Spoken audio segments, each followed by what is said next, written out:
Boa noite. Rádio Movimento, programa de alma e coração. Nesta noite fria e chuvosa para aquecer os corações e as vossas almas. Hoje temos connosco um convidado que eu tenho o prazer de chamar amigo e que é um homem altamente inspirador. Hoje temos connosco o Fernando Frazão. E quem é o Fernando Frazão? Eu vou recorrer-me aqui de uma pequena cábula para não me esquecer de nada. Fernando Frazão dedicou mais de 30 anos da sua vida profissional à educação e ao desporto, como professor, treinador, formador. Portanto, a sua vida profissional e não profissional girava à volta do desporto, de um desporto muito intenso. Em 2020, teve um acidente de bicicleta e um acidente grave. Desse acidente resultou ter ficado na situação de tetraplegia. Ficou totalmente imóvel numa cama de hospital, sem mexer nada. E os médicos, nessa altura, o que disseram ao Fernando foi: meu amigo, sua vida mudou, daqui para a frente o seu futuro será certamente sempre numa cama, na melhor das hipóteses, numa cadeira de rodas. Mas o Fernando não gostou nada desta conversa que eles tiveram com ele e não permitiu que essa conversa entrasse no mais profundo do seu ser. E como o Fernando já acreditava no poder da mente, foi desenvolver ainda mais o que ele acreditava. Ele já acreditava no poder da mente, na neuroplasticidade, na espiritualidade e, digamos que aprofundou um processo, e iniciou aqui um processo de cura, mas aprofundando todo este caminho já de conexão consigo próprio, aprofundou um caminho de cura e de reencontro consigo mesmo. O Fernando disse uma vez o Fernando diz coisas maravilhosas, e das coisas que eu me retenho, que ele me disse um dia foi: eu nunca permiti, quando tive os 10 meses na cama do hospital, eu nunca permiti estar lá. Eu estava lá fisicamente, porque não mexia, mas a minha mente não estava lá. A minha mente continuava a fazer lá os cycling cross e lá os treinos todos que ele fazia lá pelas serras de Braga e do norte do país, e do Jerez e tudo isso. Pronto, e obviamente que isto mudou a vida do Fernando. Então, e quem é o Fernando hoje? O Fernando hoje é uma pessoa com uma recuperação incrível. O Fernando almoça connosco, conduz o seu carro autonomamente, escreve, caminha sem auxílio. Eu diria que é um caso que, digamos, na maior parte das casos diremos, é um milagre. É um milagre. E eu acho que ele é um milagre. Não no sentido de milagre, mas no sentido da força interior que ele foi capaz de resgatar dentro de si para fazer todo este processo de cura e de desenvolvimento. E o Fernando hoje tem uma grande mensagem, que é a grande missão dele hoje em dia. O Fernando diz-nos, a todos nós: não sou eu que sou especial. Eu tenho o poder em mim que todos nós temos. Eu fui capaz de o resgatar. E tu, se quiseres, também és capaz de resgatar o teu. Portanto, não sou eu que sou um caso milagre, não sou eu que sou uma pessoa especial, não. Eu sou um ser humano como tu. E fui capaz de resgatar este meu poder interno. E é esta a grande missão do Fernando hoje, é passar este seu exemplo de vida.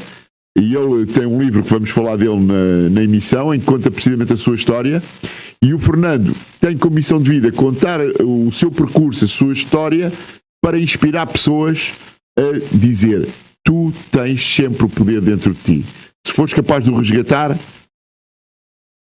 força, e podes ser quem queres ser. E não te fiques pelas amarras que te põem do exterior.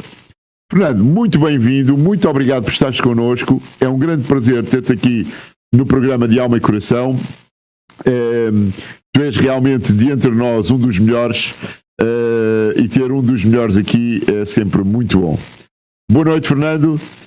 Espero não me ter esquecido nada aqui na tua apresentação. E e passava-te um bocadinho aqui a palavra. Vamos conversar o que quiseres, o que achares importante. Boa noite. Eu não sei se me ouvem bem. Estamos a ouvir bem. Como não estou em estúdio. Fantástico. Primeiro que tudo, agradecer de facto agradecer-te o convite para poder estar aqui. No fundo, agradecer-te pela possibilidade mais uma possibilidade de fazer aquilo que tu muito bem disseste, de transmitir a mensagem a cada um dos que estão aí, que seja em que área da vida estão, seja qual o problema pelo que estão a passar, em que área da vida estejam com esse problema. Primeiro que tudo tem solução. Mas isso já muitas vezes nós sabemos, não é? E dizemos uns aos outros. Mas o que posso transmitir-vos é que não só tem solução, como são vocês que a têm. E ela existe em qualquer um de nós para resolver seja qual for o problema que vocês tenham. Como eu costumo dizer, o que eu tive ou pelo percurso que eu passei, eu não desejo que ninguém passe. Claro. Não é essa a minha missão. Claro. Não é que vocês se digam, olhem para o Fernando e digam, não, o Fernando fez de facto uma coisa muito complicada, muito difícil, eu não consigo fazer isso, nem eu quero que façam. Mas cada um de nós, e eu continuo a ter, tem desafios na vida. Claro. E esses desafios são, para mim, as grandes oportunidades que nós temos de demonstrar que podemos ser ou fazer tudo o que nós quisermos.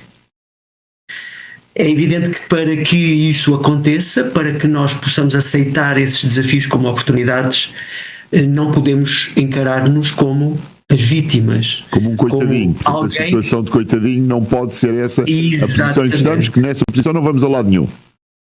Absolutamente. É exatamente isso que muitas vezes a sociedade também nos leva a seguir, essa posição de agora aconteceu-me isto, coitado de mim, no meu caso vais passar o resto da tua vida numa cadeira de rodas ou numa cama, resigna-te a isso. Eu recordo-me sempre de um médico que me disse, e na altura ainda estava no início da recuperação, que me disse, pronto, o Fernando atingiu o seu limiar de recuperação, agora arranja um hobby para se entreter e continua a fazer fisioterapia para não regredir. Este é o conceito e estou a aplicá-lo no meu caso.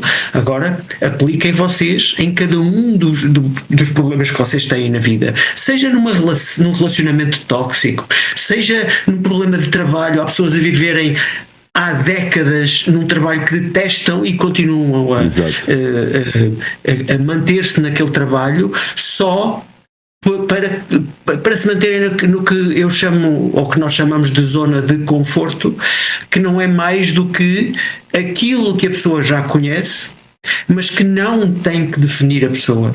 Fernando, a pessoa não se define por aquilo que está. Eu costumo dizer que a zona de conforto não se devia chamar zona de conforto, devia se chamar zona de conhecimento. E desafio sempre as pessoas a pensarem no seguinte: quanto conforto tem a tua zona de conforto? Porque se ela não tem conforto nenhum ou tem muito pouco conforto, não é zona de conforto. Então sai daí. Sim, mas é evidente que, como sabes, António, não é fácil, não é? Claro. Isto, quem passa por um problema, conseguir fazer esta viragem em termos mentais não é fácil, porque depois, por trás, existem muitas situações, cada um tem a sua vivência, a sua vida, as suas crenças, aquelas situações que a pessoa aprendeu que são as suas verdades absolutas, e a nossa mente tem, eu chamo-lhe um problema, não é? É que tenta ir buscar sempre aquilo que já é conhecido. Já conhece, exatamente. E aquilo que é conhecido não necessariamente é aquilo que é o bom para nós, o necessário para nós, para podermos ir mais em frente. E estes desafios são as tais oportunidades, quando as aceitamos, como tu disseste muito bem, para nós colhermos aprendizagens, para nós aceitarmos que aquilo que aconteceu nos aconteceu como algo para nós e não contra nós, algo que nos vai trazer algo bom, que eu não necessariamente sei o que é, nem muitas vezes não faço a menor ideia o que é que me vai acontecer. Eu recordo-me quando estava na cama do hospital que se me perguntas e foi sempre, se tiveste sempre nunca tiveste dúvidas? É claro que eu tive dúvidas. O que eu foi aprendendo a perceber aquilo que estava a passar comigo em termos de mentais.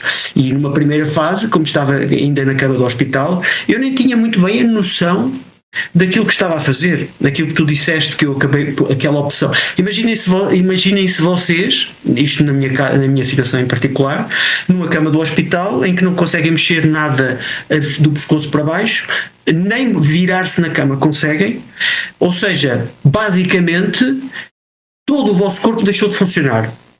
Ou seja, eu comecei a tomar consciência que a única parte de mim que ainda funcionava era a minha mente, era a minha capacidade de raciocínio e foi isso que eu aproveitei.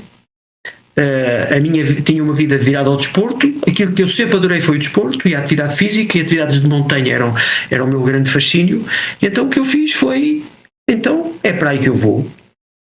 E passava horas intermináveis, porque eu quando abria os olhos só via o teto do hospital, nem sequer, eu não sabia se era dia, se era noite, não sabia sequer se aquela sala recordo-me inicialmente dos cuidados intensivos, se aquela sala tinha janelas. Eu não sei se tem, ainda hoje não sei, porque não voltei lá felizmente, não é? Claro.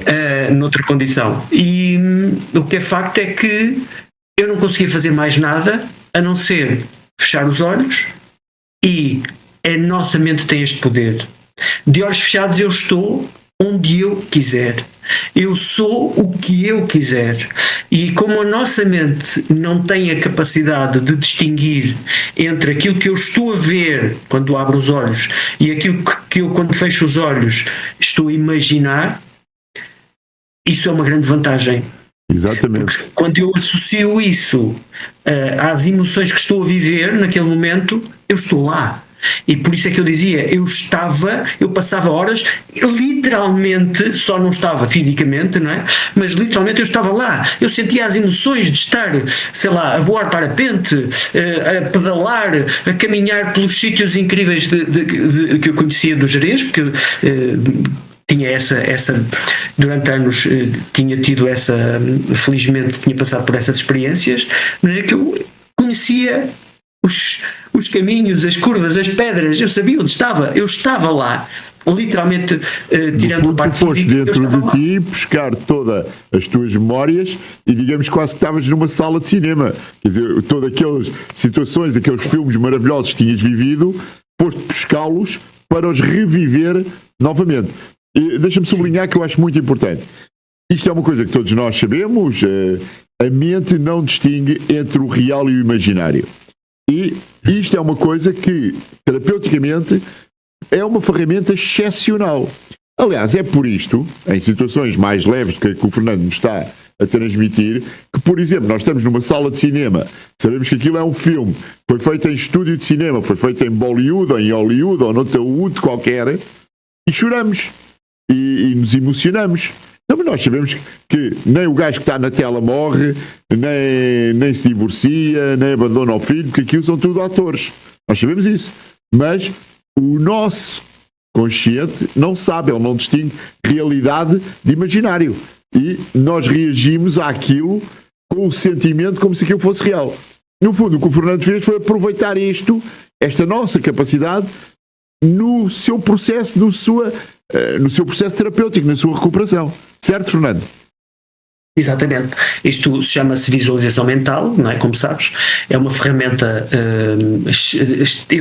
Aliás, eu não a conhecia nesta vertente, como desportista eu conhecia na vertente desportiva, que nós chamávamos o imagining, que era imaginar-se, visualizar-se a fazer determinada técnica desportiva para poder reproduzi-la, e inclusivamente há estudos a demonstrar a eficácia que ela tem, eficácia mesmo, real, e eu passei a utilizá-la com este objetivo. Foi uma das técnicas.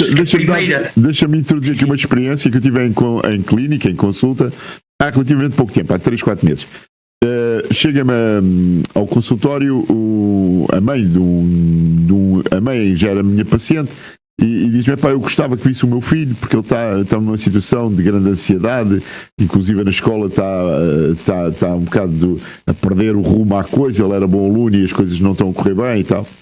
Então basicamente o que é que se passava? Estamos a falar de um miúdo de 12, 13 anos, praticante de desporto, neste caso concreto futebol, parece que sendo uma promessa, que é um excelente jogador segundo os padrões, digamos, e que pode inclusive vir a ter um bom futuro no desporto e no futebol em concreto.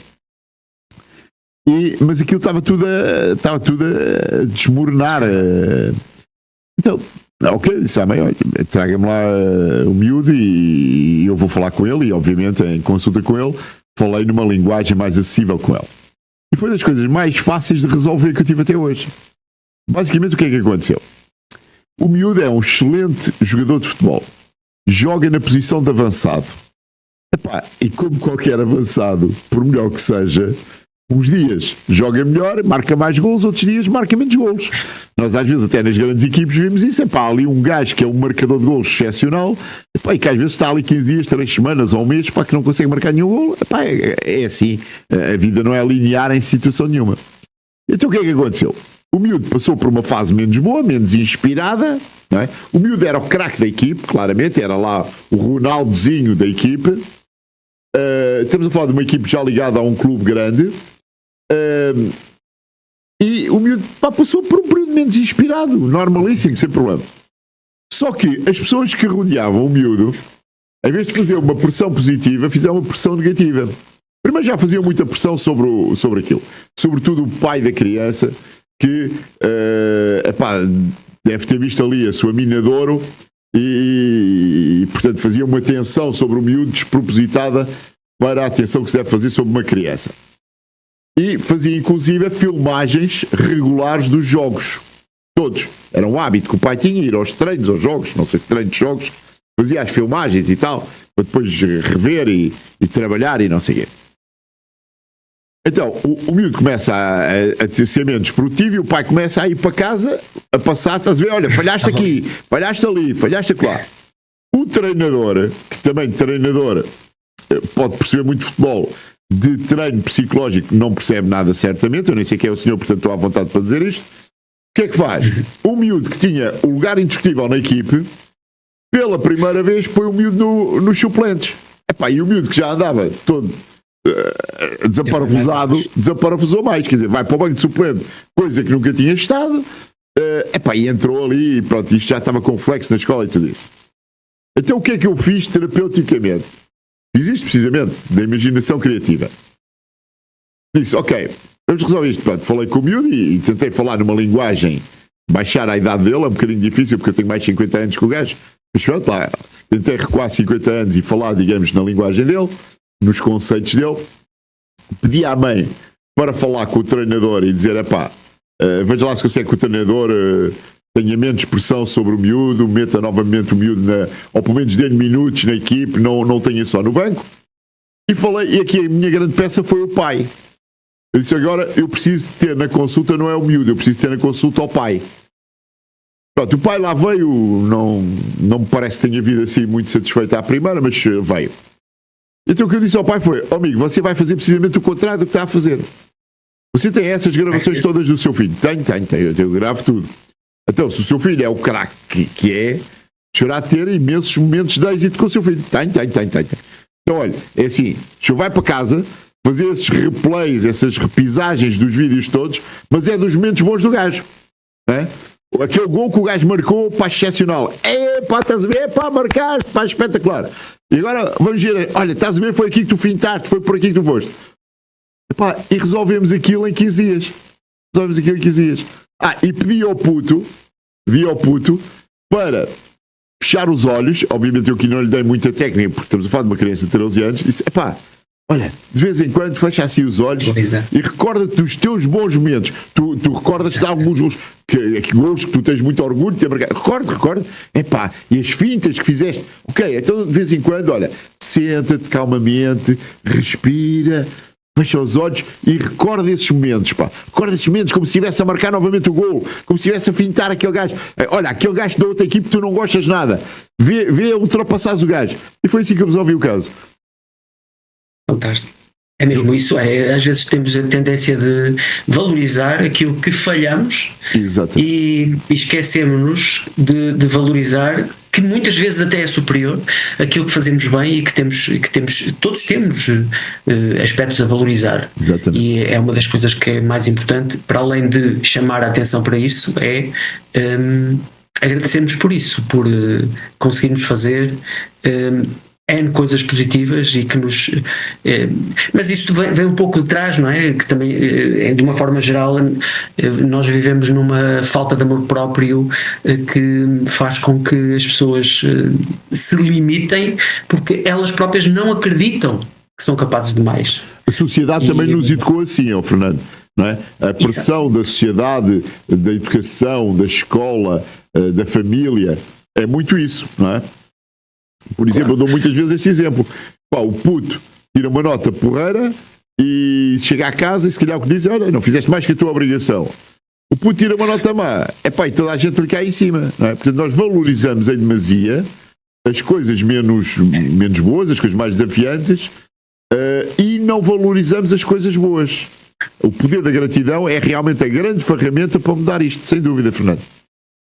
Sim, e tu nesse caso fizeste muito bem em reforçar nele próprio aquilo que ele sabe fazer bem. Sabe fazer.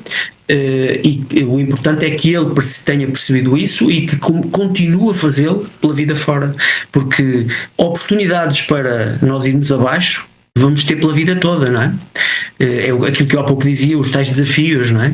Isso vai acontecer, mas isso significa o quê? Que eu devo rebaixar-me e dizer não, eu não vou conseguir. Não, porque é que eu não vou conseguir? Eu vou conseguir. E esse princípio do acreditar sempre na possibilidade foi também uma das grandes mais-valias que eu fui sentindo e que tenho valorizado nos dias, desde os dias atuais, mesmo com as pessoas com quem contacto. Para mim não há impossíveis. A noção que as pessoas têm de que há coisas que são impossíveis e dizem-no a si próprias, mas isso é impossível, isso eu não disse, esqueça, isso não é possível. Só o simples facto de afirmarem isso, porque quando o afirmam estão no fundo a reforçá-lo mentalmente para si próprios, estão a limitar-se a si próprios. Só o simples facto de eu dizer que isto é impossível significa que eu nunca vou conseguir torná-lo possível. E muitas vezes as pessoas justificam-se com a ciência, mas porque a ciência diz que isso não é possível. A ciência, como é que a ciência evolui? Porque há alguém em determinada altura que diz, não, eu não acredito nisso e vou provar o contrário, nem que seja a mim mesmo. E depois o que é que a ciência vai fazer a seguir? A seguir vem provar que afinal era possível. Por isso é como eu digo, tudo é impossível até alguém provar que é possível. Exatamente. É a minha forma Fernando, de pensar. desafiar, eu não sei reproduzir, mas é da área do desporto, tu certamente saberás. Aquela experiência que aconteceu nos anos 50 em Inglaterra, de toda a gente ligada ao desporto, dizer que não era possível fazer aquela distância em menos de X tempo, não é? Acho que era a maratona, ou que era em menos de X tempo. E aquilo era um conceito que toda a gente achava que era. Torna-se uma barreira. Exatamente. Mesmo que seja psicológica, torna-se uma barreira. Aquilo era um dogma. Não é humanamente possível ninguém fazer esta corrida em menos de X tempo. Até que há um gajo, não ligou nenhuma ao que lhe disseram, não é? E houve um dia que conseguiu baixar o tempo. Passado este indivíduo ter conseguido baixar o tempo, passado 6 meses, ou o que é que foi, houve mais 3 que também conseguiram. Tu se calhar consegues explicar isto melhor que eu, que é da área de desporto. Eu sinceramente o desporto é mais sentado à mesa, é um desporto mais gastronómico. Não, mas explicaste muito bem, António, a limitação existe mentalmente. Nós é que criamos os nossos próprios limites. Isso não necessariamente tem que ser no desporto, em qualquer área. Claro. Os limites somos nós que os definimos. Voltando a dizer o que disse há pouco, se tu defines que é impossível fazer isto, quer que seja, não vais, nem sequer vais criar condições para o tornar possível. E isso aplica-se ao desporto ou a qualquer área, não é? Fernando, eu ia te Claro fazer que um desafio. reforça muitas vezes isto. ia-te fazer um desafio. Olha, já agora, só para encerrarmos o capítulo de desporto, eu quero recordar aqui uma coisa que todos nós conhecemos, que foi famoso e todos nós temos memória disso, foi aquele gol do Éder no Mundial com a França, não é? O Éder, contra todas as probabilidades, não é? E depois ele próprio reconheceu à sua mentora no fim da sessão, que é a Susana Torres. Olha, Susana Torres, espero que nos esteja a ouvir, e se tiver, um grande beijinho para ela e para o marido, para o Paulo. Ele próprio vai reconhecer no fim disso que foi todo o trabalho mental que fez com a Susana Torres que o permitiu acreditar naquela arrancada de meio campo contra a França, contra todas as probabilidades, mas que para ele era tão possível como qualquer outra, e foi assim que ganhámos o Mundial, não é? À França em 2014 ou 2016 ou por aí. 2016. A questão é mesmo essa, mas é muito aquilo que eu tenho de tentar transmitir, é que essa capacidade de fazermos connosco aquilo que quisermos depende só de nós. Tudo bem, podemos precisar de alguém que nos ajude a acreditar nisso, mas esse poder já existe em cada um de nós. É algo que nós temos dentro de nós. E só que negamos a nós mesmos até pela própria a pressão da própria sociedade, não é? Que desde pequenos nos limita em determinados parâmetros, como se sair daquele parâmetro fosse impossível. Fernando, mas aqui também eu estou inteiramente de acordo contigo. Este poder, este diamante interno que cada um de nós tem, e tem um potencial enorme. Eu até costumo usar muito esta expressão. Às vezes basta passar um bocadinho o pano do pó sobre um diamante que ele começa logo a desabrochar, não é? Portanto, ele tem um potencial tão grande, basta só polir um bocadinho que uau, não é? Mas também é importante, e tu tocaste aí nesse ponto, e eu queria reforçar, que, como tudo na vida, nós, para desenvolvermos bem um potencial, seja ele qual for que tenhamos, muitas vezes precisamos ter um treinador, precisamos ter um mentor. Eu não conheço nenhum atleta de alta competição que não tenha um bom treinador. Eu não conheço nenhum pianista que não tenha um bom mestre.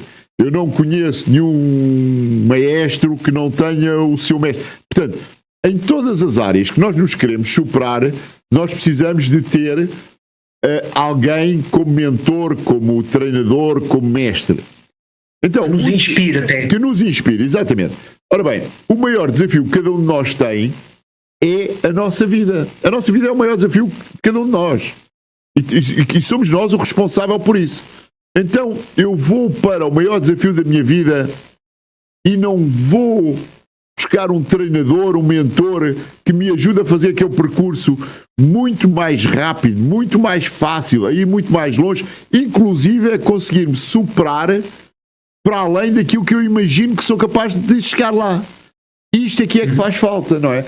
Hoje em dia não há nenhum CEO de uma grande empresa que não tenha os seus mentores, que não tenha os seus treinadores. Então, mas a grande empresa de cada um de nós é a nossa vida. Então, se assim o entendemos, cada um de nós deve ter o seu mentor, deve ter, aliás, eu nas minhas formações a colegas, eu tenho sempre uma frase que é: terapeuta que não tem terapeuta ou não percebe nada disto ou não acredita no que faz. Se isto é verdade para a comunidade de terapeutas, isto também é verdade para o cidadão comum. A pessoa que quer ir longe na sua vida, que quer desenvolver a sua vida, seja em que área for, pode fazer muito mais, pode ir muito mais longe se tiver um mentor, se tiver um treinador a ajudá-lo a fazer o caminho. E é preciso aqui juntar uma coisa importante. O que estás a dizer é de facto importantíssimo, não é? E é que essa pessoa, as pessoas que vão connosco têm que estar do nosso lado. E o que eu quero dizer com isto é: o tal mentor ou as pessoas que nos rodeiam e que fazem parte do nosso desafio têm elas próprias ser as primeiras a acreditar. Quantas vezes eu não senti necessidade, e ao longo deste percurso tenho vindo a fazer isso, pessoas que eu sinto, podem nem me dizer, que eu sinto que não estão a acreditar naquele meu percurso, vão à vossa vida. Claro. Eu sei o que quero, e quem me acompanha ou segue no mesmo barco e quer também, ou se é só porque, como tu falaste em mentor, quantas vezes não se vai a um psicólogo e o psicólogo nem acredita muito bem no sucesso daquilo, mas pronto, está bem, eu vou, não é? E isto sente-se. E porquê é que as pessoas se deixam também levar por estas situações? Porque elas próprias não acreditam nelas e estão à procura de alguém e faça o trabalho por elas. O que o universo traz é reflexo daquilo que eu estou a sentir. Se eu não estou confiante, eu vou atrair pessoas que não estão confiantes. Exatamente. Portanto, o primeiro que temos que trabalhar em nós é a nossa autoestima, o nosso amor próprio e a nossa capacidade interna, como tu disseste, trazê-lo ao de cima. E depois há um outro aspecto importante que vem associado a isto tudo, que é: não chega eu dizer que acredito em tudo, eu ter um excelente mentor, se eu não fizer a minha parte. Agir, eu tenho que fazer a minha parte. Eu tenho que, perante o desafio que tenho, não chega só mentalizar e pronto, está feito, não. E o resto, no dia a dia, eu tenho tarefas para fazer que, claro, se forem de acordo com aquilo que eu quero para mim, o sucesso está praticamente garantido, não é?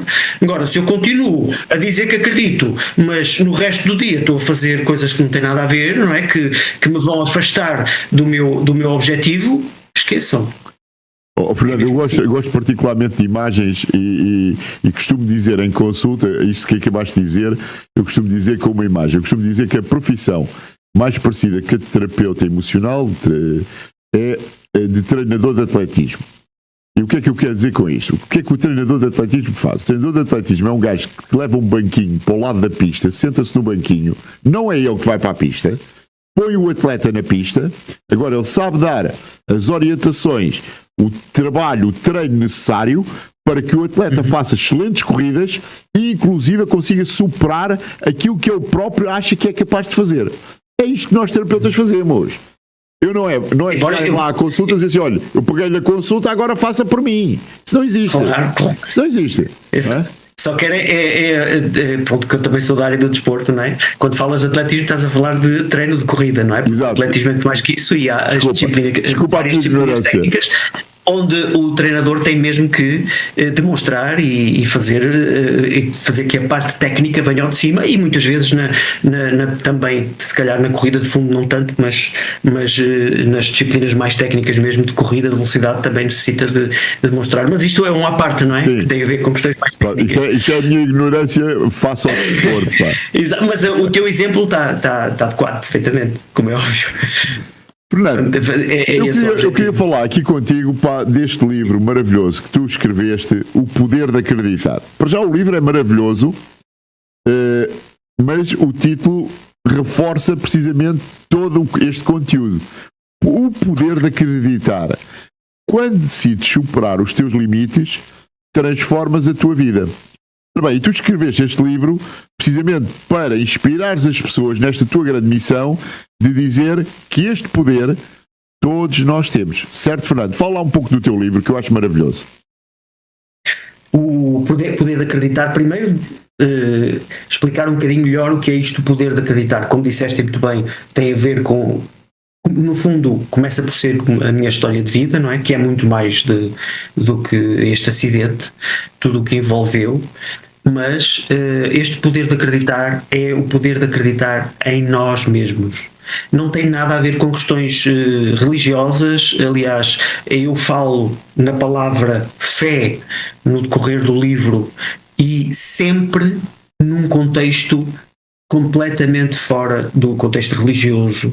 Religioso, habitualmente a nossa religião é o cristianismo, portanto, é algo que foge dos dogmas da religião e é um acreditar não em algo que vem de fora, mas acreditarmos em nós, no poder que nós temos de nos superar e de nos superarmos e de conseguirmos atingir tudo aquilo que nós considerarmos importante para nós, para o nosso crescimento e para a nossa evolução enquanto passarmos por esta experiência terrena. O livro depois, para além desta noção, desta explicação do que é que foi a minha história, do contar da minha história, que no fundo que foi o mote para tudo o resto, eu depois tento construir ou construo como que um guia para que em qualquer área da vida da pessoa, a pessoa possa encontrar ferramentas para ir de encontro aos desafios que a sua vida lhe está a trazer, seja em que área for, e possa utilizá-los como oportunidades. E são este conjunto de ferramentas e esta metodologia que eu tento trazer como um guia que vai ser, espero eu, não é? E tenho já tido feedbacks a esse nível, que seja de facto uma mais-valia para ajudar muita gente, para que a pessoa perceba que pode ir muito mais longe do que aquilo que está a ir, que mesmo sem saber se está a limitar naquilo que acha que é capaz.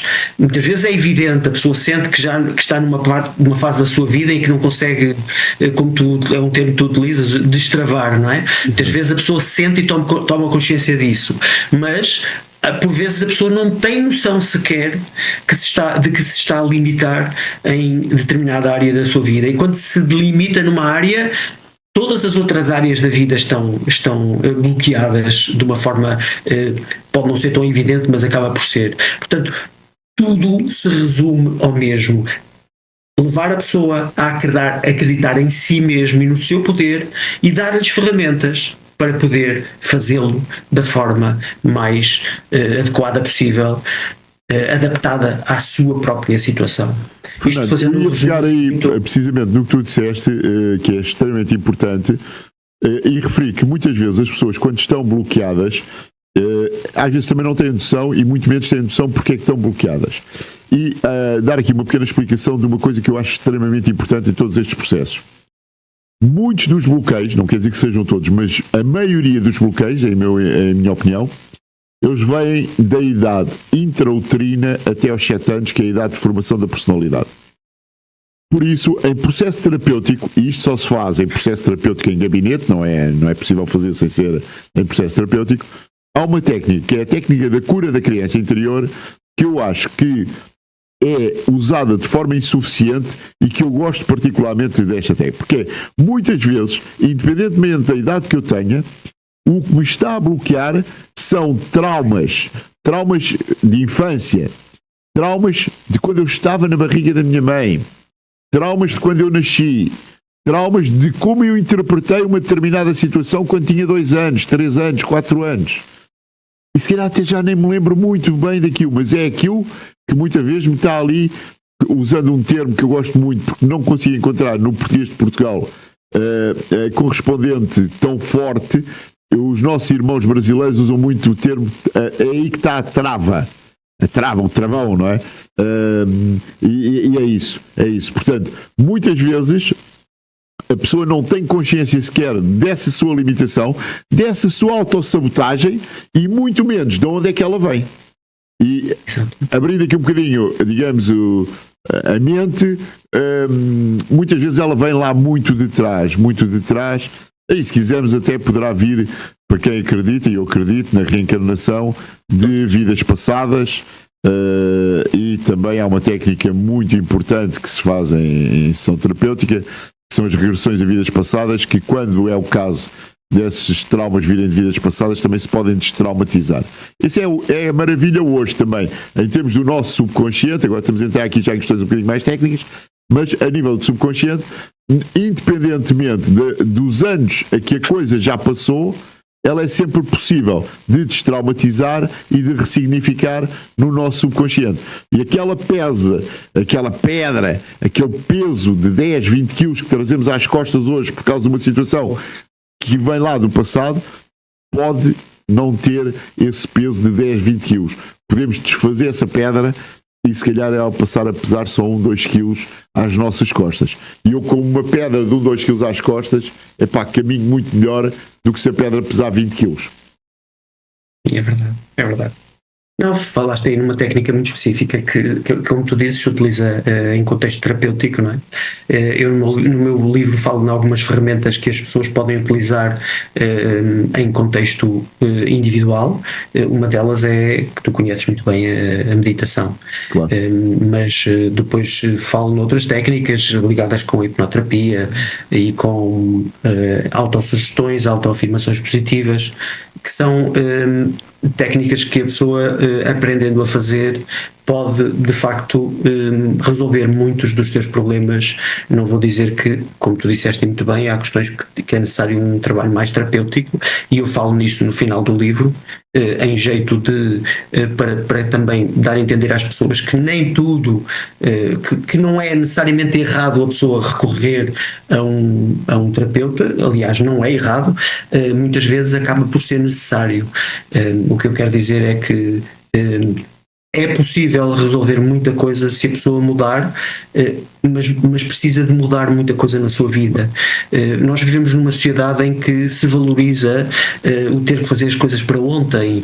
Tudo é importantíssimo, tudo é, sei lá, é necessário fazer a uma velocidade alucinante, e as pessoas não fazem ideia do impacto que o stress emocional tem nas próprias vidas a todos os níveis. É claro que, e hoje sabemos que muitas das doenças, até físicas, têm de facto uma origem emocional, e que deve ser valorizada, e deve ser observada, e deve ser trabalhada, inclusivamente quando a pessoa já ficou doente, como forma de ultrapassar o contexto em que se encontra. Que é outra questão importante, que é: as pessoas muitas vezes consideram que são doentes, ou seja, aquela expressão que se utiliza: eu sou diabético, eu sou doente oncológico. A pessoa não é nada disso, a pessoa está a passar por aquele estado. Isso é o que a indústria médica ou farmacêutica quer, é que as pessoas considerem que isso faz parte de si, que é para poderem ter forma de rentabilizar, mas também não queria entrar por aí, pela vertente económica da saúde, mas é um facto, não é? Ninguém é a doença. Claro. A doença é um estado anormal pelo qual a pessoa está a passar, e que é o corpo a dizer-lhe, a pedir-lhe para observar determinado aspecto que muitas vezes a pessoa nem sequer tem consciência, e que a pessoa tem que observar e tem que trabalhar. Muitas vezes, como tu disseste, ou a maior parte das vezes, vem lá da infância, vem lá até aos 7 anos, que é o período em que a criança vive em estado de hipnose, não é? Que absorve tudo aquilo que colhe, e muitas vezes não aquilo que ficou lá dentro fica sem ter uma interpretação, que a criança não tem essa capacidade na altura, e pode nunca aparecer, mas pode, já tem acontecido com pacientes meus, aparecer com um ataque de pânico de repente, e nem sabe de onde é que aquilo vem. Eu de repente nunca tive ataques de pânico, e isto vem de onde? Vão dizer: mas foi alguém que... Não, isto tem uma razão, tem uma causa, tem uma origem, é preciso ir lá atrás. Não é com uma pílula que eu vou resolver isso.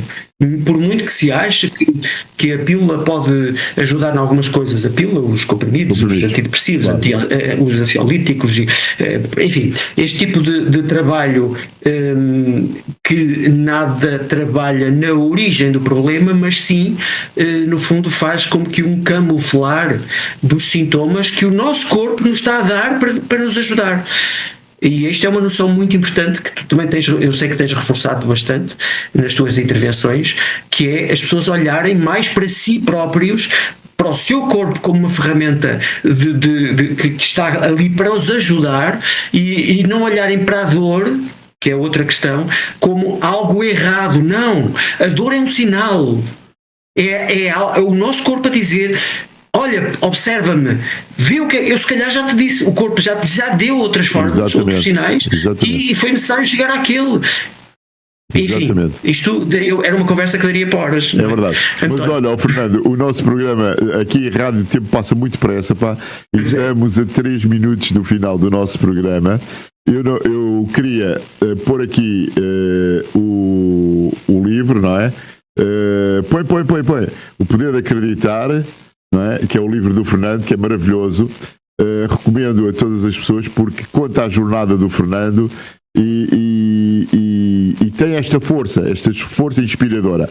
Eu queria também dar aqui 2 testemunhos de 2 pessoas que eu tenho profunda amizade, 2 mestres, que são meus mestres e mestres do Fernando também, e queria dar aqui o testemunho que eles dão aqui no livro. O Hugo Martins, que é um especialista reconhecido e que é da Transpersonal Academy, diz o seguinte: a verdadeira cura acontece quando o corpo, a mente e a consciência se reencontram na mesma frequência. E outro mestre nosso, meu e do Fernando, e nosso amigo o Pedro Frias, da Academia Pedro Frias, diz o seguinte: este não é um livro para ser lido e arrumado numa estante. É um livro para ser vivido. É um livro para ser vivido. Porque as palavras que aqui encontras não são apenas relatos, são convites à transformação. E eu acrescentava aqui, são convites à tua transformação, à tua leitor, que quando lês a história do Fernando, não é para conheceres a história do Fernando, é para te inspirares nela, para ela ser uma alavancagem para o teu desenvolvimento pessoal. E recomendo o livro do Fernando. O livro do Fernando não está à venda em livrarias. Eu vou pedir ao Fernando que diga como é que as pessoas podem comprar. Fernando, diz lá aí às pessoas, quem quiser, como é que pode adquirir o teu livro. E nós temos uma página online, uma loja online que se chama sermaisvivermelhor.pt. Podem encontrar e fazer a aquisição, nós enviamos por correio. Temos lá também nessa página de venda, temos alguns locais físicos onde o livro já está à venda fisicamente.